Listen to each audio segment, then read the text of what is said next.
Hello, Quickfire Foodies! I am Rosewood Benitez, your chef mom. Join me for another round of 10-minute kitchen wonders here on Quickfire, your step-by-step guide to everyday delicious meals for the busy you.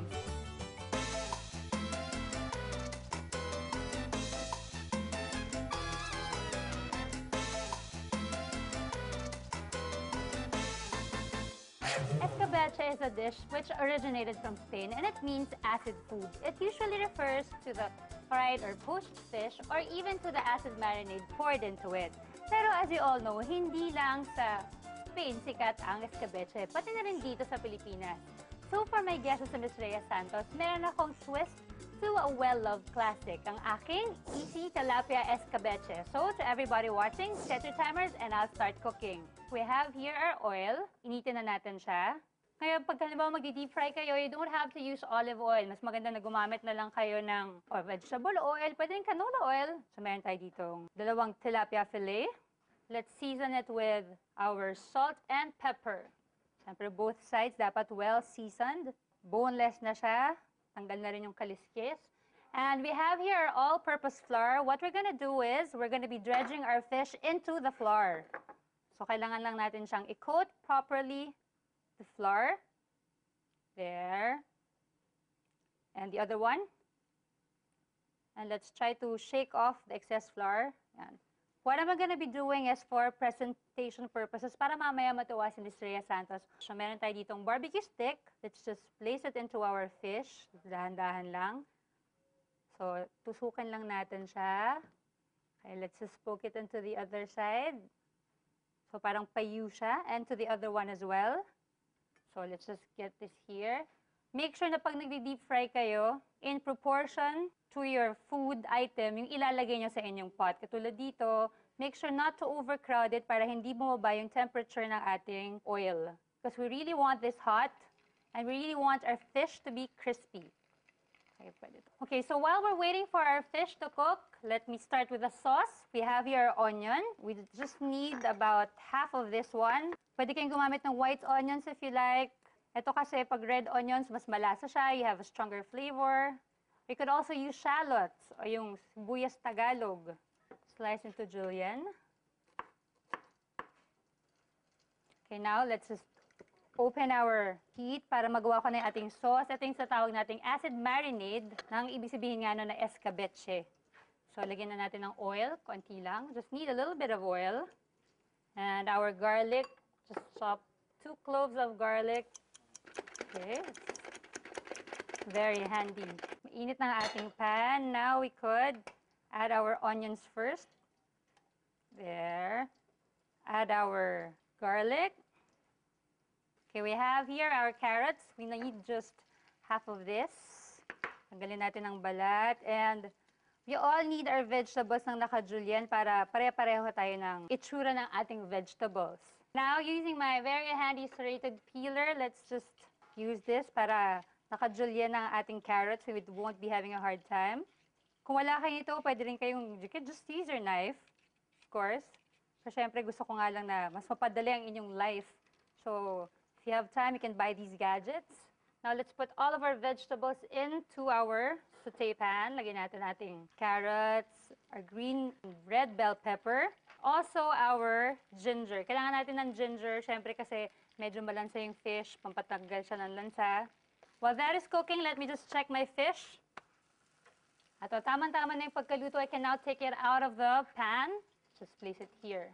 Just be very careful para hindi siya madurog. Place it here. Yan. So, crispy ang ating fish. Nakita nyo, tamang-tama lang yung pagkaluto. Crispy yung balat and hindi overcooked ang ating fish. Let's continue our sauce.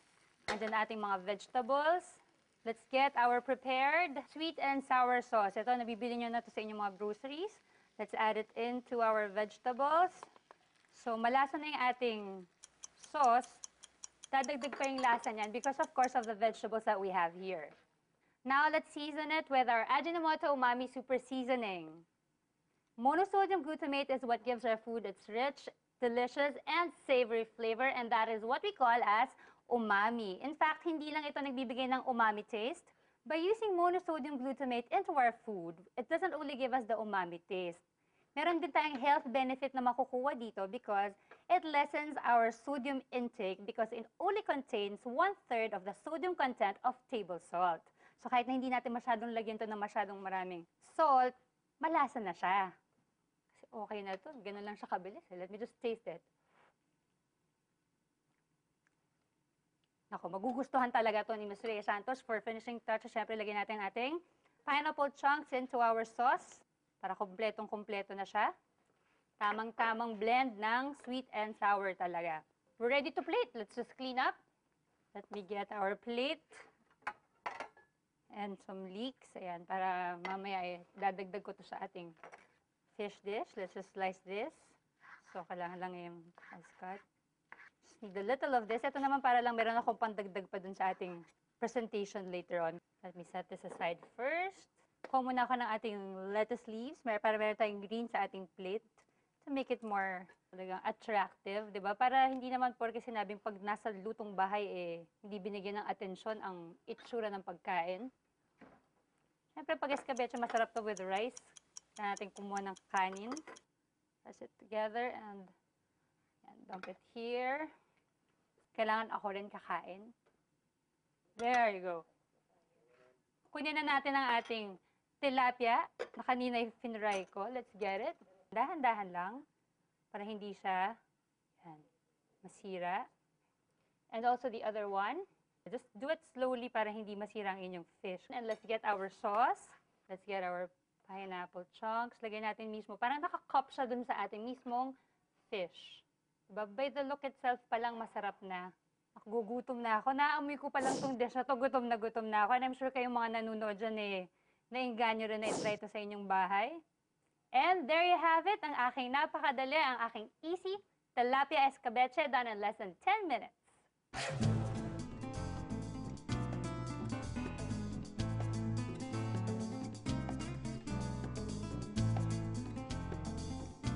Ayan, go ahead, Rhea. Try my easy tilapia escabeche. Excited ka na ba? Sobra. At gutom na ako. At gutom ka na? Go ahead and try Actually, I it. think my husband would love this because it has pineapples on it. Mahilig Mahilig sa siya sa pineapple. pineapples. I'm quite adventurous when it comes to food. So, although ito, very, Yeah, it's kumbaga close to- part na naman yes, ng close to hapag to ng home mga Pinoy. I'll try this. Ikaw mahilig ka rin sa fish? You like I fish? like it because it's sweet. Mahilig ako sa medyo may sweet taste. So, okay siya? Tama I like ba it. yung It's good. It's good? Yes. Tama ba yung balansa ng flavors like the sweet and Balanse sour? ng tamis and sweet and sour. Ano siya? Mukhang mauubos ka siya. Mauubos mo siya. Sige, enjoy mo muna yung pagkain mo, Rhea. I'll join you later. Join Thank you so us. much for guesting on Quickfire. And join My me again next pleasure. time, Thank okay? you. Thank you for having me. Okay. I'd like to thank Bika Cookware, Princess Appliances, Oxo Good Grips, Savers Appliance Depot, Blim's Fine Furniture, Tyqueware. Create escabeche dishes with Ajinomoto Umami Super Seasoning. Easy and easily considered a Filipino favorite. This has been Rosebud Benitez, your chef mom. Join me again next time for more recipes, tips, and guests only here on Quickfire.